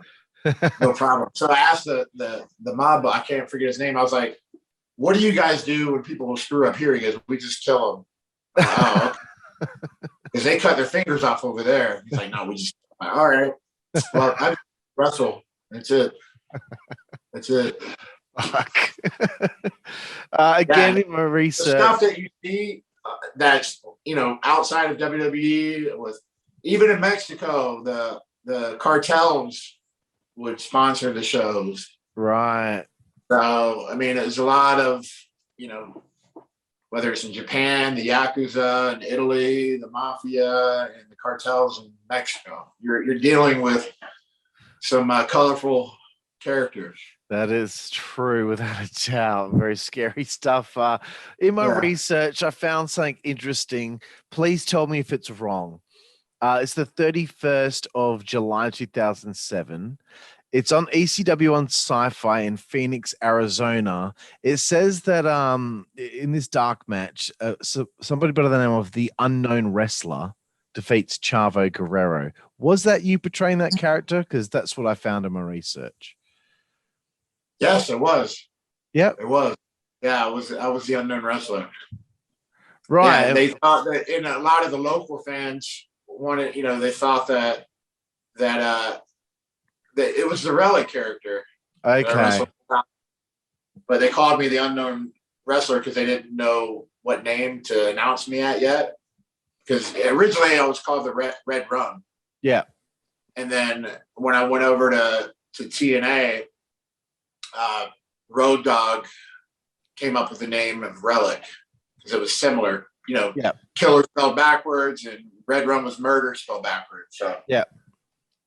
But yeah, I was the unknown wrestler. I wrestled Chavo. Right. So was that like a tryout or or was Yeah, it was a tryout. It was a tryout. They gave me the longer tryout for the house shows after that. Okay. Now I'm starting to Val Venus. Okay, so that's the time. Kind of like the entrance to see if they wanted to give me an extended tryout, which they did. And that's when I went up to, I think the house shows were in Wisconsin. So, right. Yeah. And we've not many more questions to go here, Johnny. Thank you so much for your time here tonight. 7 months in TNA you spend there as Relic in 2008. How did that run go for you? Because I think you said earlier that you feel like they kind of dropped the ball on the whole thing. Did they just not understand what to do with you? How did that go? Yeah, I mean, I went up there. It was my character. So when it's your character, you have to protect the character. And when it's their character, they're going to, protect it their way and push it the right way. Well, they put me in the match. They thought it was an easy, they thought the character looked great. And they thought it was a nice look, or I guess to put me with Abyss and Raven, we did that thumbtack match. And I didn't want to do the thumbtack match, but I wanted to do, show them I'm willing to do business.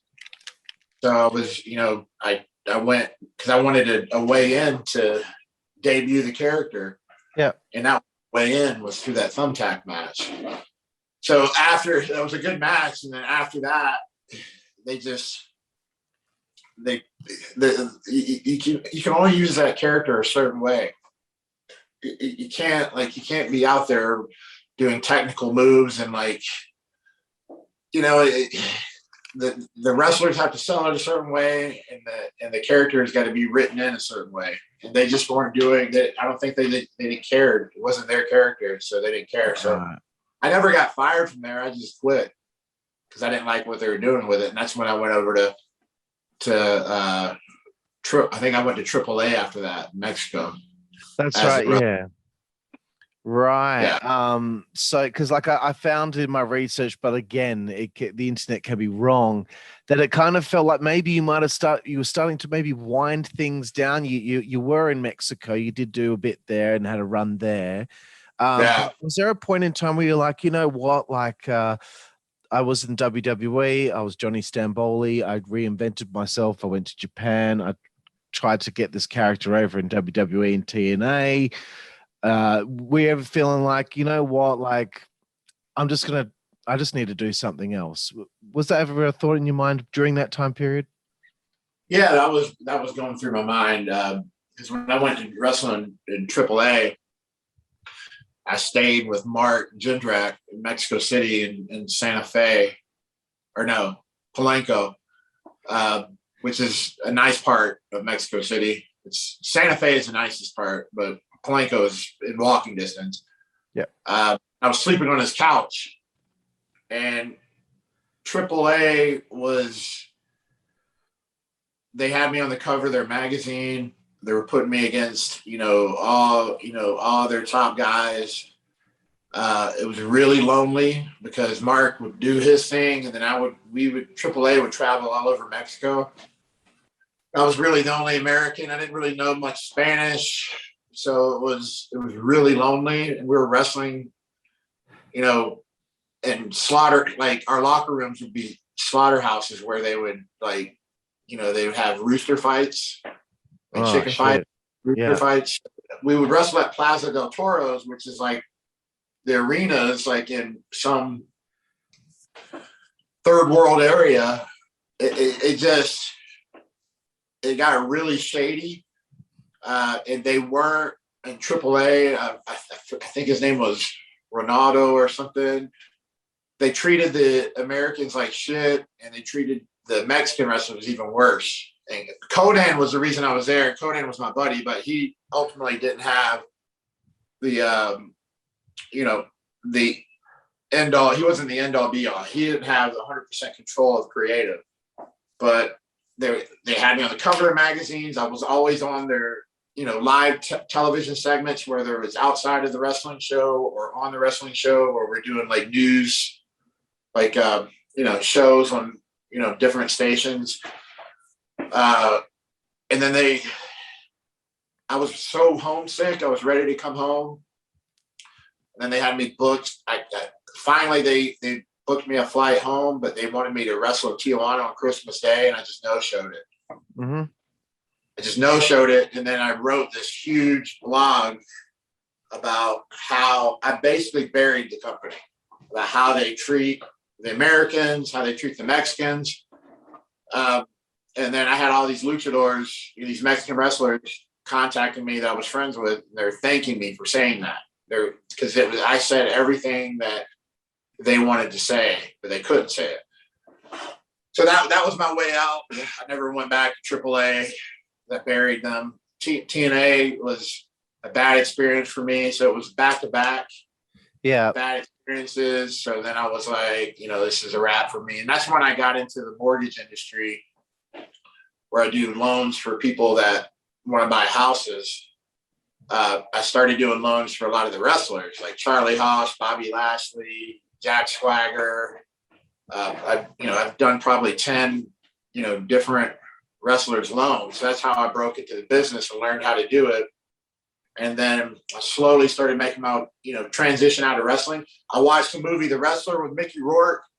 I didn't want to be that guy, 50 years old. Did you ever see it? Yeah, several times. Depressing.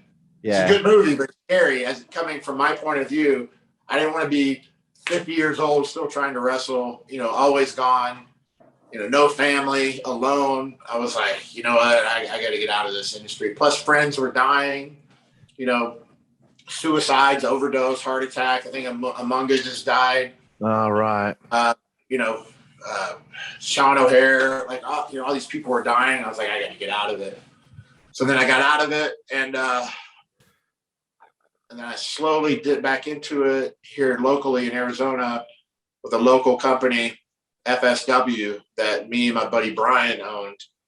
We had a local television show that we did. We had it, like, we would book like the Ricochets and we booked a lot of talent that are used today at Celebrity Theater. We had like 2,000 people there. Wow. We had a big hit. We booked Shane. My last match was 2015 it was Relic versus Shane Helms. So it was mask versus mask. Right. I mean, we took a pic. If you go onto my Instagram, you'll see a picture of me, facing off with a Hurricane. And it was, I always thought that would be a good angle, me versus Hurricane. And it was a great match. I think it ended by, I hung him from the top turnbuckle next to the post. I wrapped the chain around his neck. He's just laying there like he's hanging from it. And that's how it ended. I watched. You ever see that documentary on the serial killer Iceman? No, I heard a lot about it though. Yeah. So one of the ways he would kill people is because he was so tall that he would get a chain and wrap it around their neck, and then and then stand up and use the gravity. So that I did that. I used that move because it's Relic. He's a monster. He's a killer. Yeah. Use that move. I wrapped the chain around Hurricane's neck and then stood up, and I was just choking him in the middle of the match. It's a great match, but that was my last match. Right. Wow. So like going into that, I guess you knew it was going to be your last match? No, I didn't. I just, we even had a wrestling school here. We had the school, the local television show, but it was so much to deal with that, and I was still trying, because I started making really good money at mortgages. So I always had one foot into wrestling and foot in mortgages. And I had to make a choice. Like, yeah, I'm either all in here or all in there. So I just retired from wrestling. And, ever since then, I've been blessed, got married. I'm working on kids right now. I'm 44 years old now. So I have to, if I'm going to have kids, I have to get going. So yeah. My wife's 34, so she's 10 years younger than me. Awesome. So that's where I'm at. I miss wrestling. I miss, certain parts of it. I don't miss the politics. I don't miss the travel. The 200, 300 days a year travel. I don't miss that. But I miss the camaraderie of the boys in the back in the locker room and then the fans. So, but that was a different life. So I still have pain from some of the injuries, but for the most part, I think I'm pretty healthy. I mean, I've had CAT scan, MRIs done on my brain to make sure I have CTE, so which I don't. Check my heart out. Everything's fine for the most part. Just you get scared from so many people that died, whether it's heart, like Eddie Guerrero, heart attack. Yeah. Chris Benoit had CTE. That's what he went crazy. Mm-hmm. You never be too careful. Absolutely. And I'm sure a lot of the CTE issues have led to suicides. I mean, if you just look at the people from the NFL and all that, it all kind of correlates with the whole situation. So it is an incredibly sad thing, but it's nice to know that you're a success story. And you're fine, you're good, and you're making money, you're doing fine right now. So that's what I like to hear at the end. That's the hardest part is you got to humble yourself and you got to let go that, oh, you're a big shot on TV, you did this, and this. A lot of guys can't make that transition over and let it go and humble yourself and then go into the normal private world and be successful at that. So that's probably one of the most things I'm proud of, and probably one of the things that saved my life is retiring. Wrestling made a man out of me, but retiring from it also probably saved my life. Absolutely, and I totally understand where you're coming from. My band broke up in October, so I've just I'm 34 years old now, and I thought to myself, I have to let it go. It's too hard in this isolated part of the world to make it work. And there's just not enough people for me to make it work. I need a proper supporting cast. So I too have had that moment in the last year where I got to let it go. I want it, but I have to let it go and try and find success with something else, which is why I'm so happy that I have this podcast because, I feel like I normally don't do podcasts.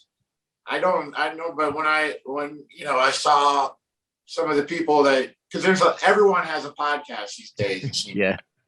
They have 20 followers or whatever, but yours looked like it was legit. I've seen some of the people you've interviewed, so I was like, all right, I'll do this one. I definitely appreciate it, sir. It's been so great talking to you. And before I get to 5 Second Frenzy, again, you've told everyone what you're up to today, but if there's anything you want to plug, your Instagram and all that, where can the fans of Johnny the Bull Stamboli find you? I'm on Twitter. I've had 4 Twitter accounts suspended because I smart off a lot to people, but now I'm back on it. It's under Johnny Stamboli with an I, S-T-A-M. So Jonny Stamboli, not with a Y. Yeah. And then I'm on Instagram, Hugs, JHUGGS 11. Of course, Facebook. You contacted me on Facebook. I mean, that's really it. I don't have any. It's not like I'm out in that scene anymore trying to push social media. But if they want to communicate with me, those are the 3 best. Probably Twitter would be the easiest because I can just respond back. I don't if someone sends me a friend request on Facebook, I'm not really on that as much. And then Instagram, I'll look at their profile, and if I think they're, normal, then I'll approve it. Otherwise, there's some weirdos out there. So yeah, there are a lot of weirdos out there. Certainly some that like to lift up the blanket of people in hospitals. yeah. So everyone out there, all of that information right down below will be in the description on YouTube and also all the podcasting platforms. But Johnny the Bull Stamboli, the final segment, 5-second frenzy. You have 5 seconds to answer each question. Again, if you can't make it in 5 seconds, it's okay. I can't do anything about it. First and foremost, Johnny the Bull, who is your favorite wrestler of all time? Ultimate Warrior. Of course. Who's been your favorite opponent over the years? Probably Undertaker. Excellent. And the next one is the last one about wrestling. If you could pick a match that you've had, like that would be your favorite, or a moment where you thought like, wow, this was a great match. If you could pick one match, what would you pick? The match versus Rikishi where I pressed him. Awesome. That pretty much made me. Excellent. Moving away from wrestling, favorite book? Man. I like, that's a tough one because I like self-help books, motivational books, Dave Ramsey books, financial stuff. Because, I wasn't taught that growing up. So I had to learn on the fly, just like I had to learn wrestling on the fly. I had to learn how to be a man on the fly. I don't really have like it's all self-help stuff.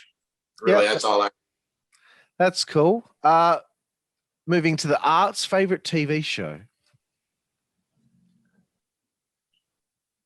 Man, I really like Impractical Jokers. Very nice. I can watch that all day and crack up. Excellent. Favorite film? Scarface. Oh man, can't go past that. That's great. Favorite musical artist? Oh man, that's a tough question. I don't know if I can answer that. Probably Tupac. Oh, nice, bro. Good choice. Choice. Favorite food? Pizza. Italian. Pizza is probably one of the most popular answers on the show. Again, with food, favorite place to eat on the road? There was this place in Boston called Kowloon's that all the WWE wrestlers would go to. It's like a Chinese spot or like Korean barbecue / Chinese. That was always fun to go to because all the boys would go to it. So yeah, that's in Boston, Kowloon's. Excellent. Oh, and another one in Japan. I forget the name. It's a steakhouse. Damn it! You walk in.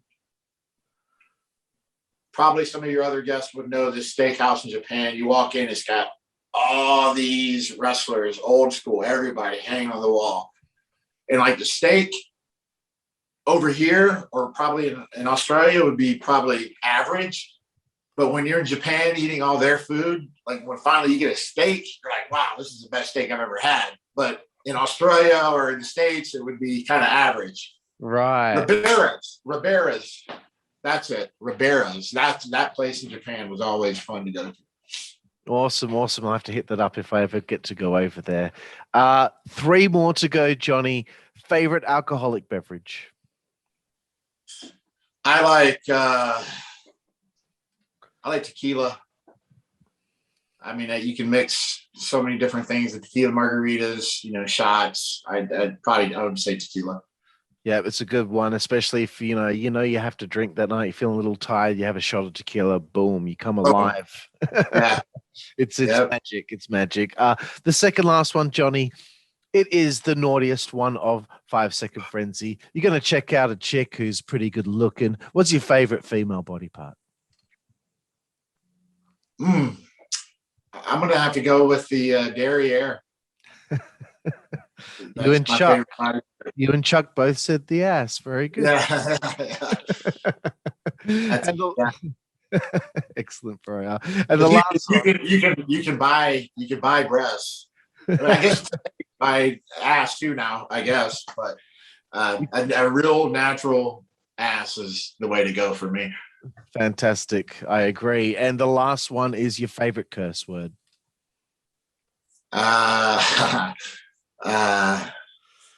Go fuck yourself.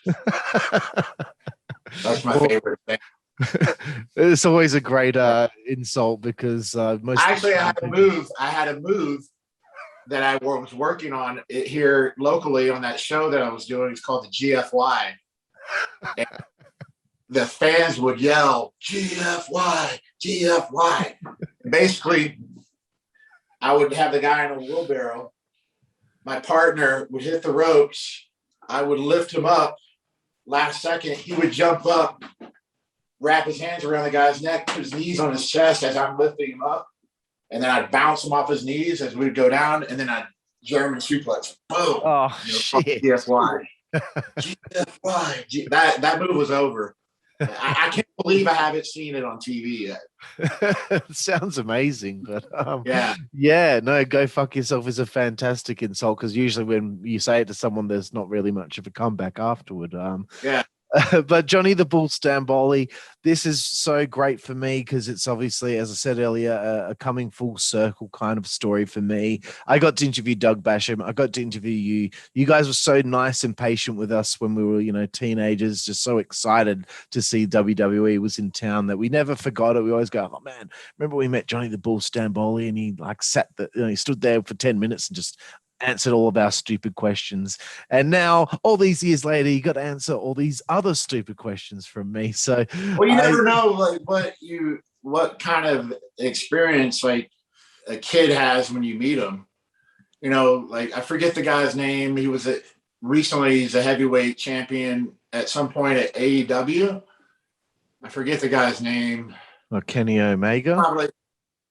Maybe it was Kenny Omega. Who else has been the champion there? John Moxley, Chris Jericho. I think they're the only 3 champions they've had. It was one of them, and they said the first experience they had with wrestling, and I thought this was awesome because you never know how how it's going to affect a kid later in life. Was that he said he saw Johnny the Bull walk out of the go position to the ring, and he was just shredded and in shape, and he saw me, and that's when he wanted to be in wrestling. So, that's nice. And this was a heavyweight at AEW. I can't remember his name now. I think it may have been Omega. I just saw the video and I was like, wow, that you never know the effect that you have on people, especially if you're nice. You just take a second to talk to them. So absolutely. Yeah, you never know. You might not even be aware of it, but you just inspired someone that you probably never even met or spoke to, and all of a sudden, years later, you hear this story. That's an incredible. Yeah, man. Yeah. But bro, to just sign off on this episode, this interview here, I just wanted to say how much I appreciated your work over the years, and again, you spending that time with me and my friends, and from the most isolated city in the world, Perth, Western Australia, you had 3 nerdy teenage guys always going like this all over the place, and if teacher turns their back after telling us off, we always be like that to them. And you should be so proud of what you accomplished in the business because you got to be on TV during the height of wrestling. There's a reason why you had that opportunity. There's a reason why you were a world tag team champion, hardcore champion, on TV with the WWE, on TV with WCW. You should be so proud. I want you on cloud 9 after this to know that all the way over here, so many people appreciated you, my friend. That means a lot. That means a lot, especially, as far, like you said, the most isolated city in the world. But it's a beautiful city. And the Australian girls were amazing. Oh. I had a lot of fun with them. I'm glad to. I love their accent and they love my accent. So it was easy. You know what? I remember, and I will finish this interview off soon, but I remember on that Passport to Smackdown tour, we had gone back to the casino after the show to see if we could meet anyone else. And I remember seeing in the distance Luther Reigns, aka Horseshoe, walking with two girls back to his room. So. Yep. Sounds about right. Sounds about right. Thank you again, Johnny. I really appreciate your time today, sir. Thanks a lot for having me. You should try to get all 3 FBI members, WWE FBI members on at the same time. We could do an interview. That would be fun. That would be awesome. I'll talk to you about that off the air. All right. Thanks, bro. And thank you, everyone out there, for watching the Insider's Edge podcast here on the WZWA Network in conjunction with our boys, our homies at Blue Wire Hustle. I'm your host with the most on the West Coast, Californian Fury, and we will see you next time. Thank you.